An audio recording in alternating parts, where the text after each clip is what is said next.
friends আমাৰ গাঁওখন যদি ভাল লাগিছে চেনেলটো লাইক কৰিব ছাবস্ক্ৰাইব কৰিব নাপাহৰিব প্লিজ ছাবস্ক্ৰাইব কৰিব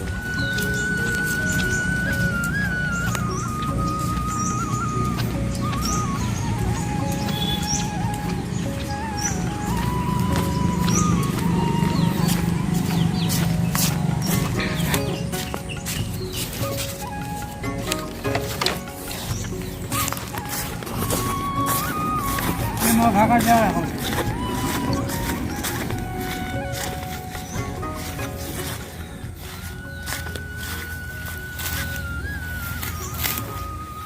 কিহৰ কাৰণে খাঙা চাউলটো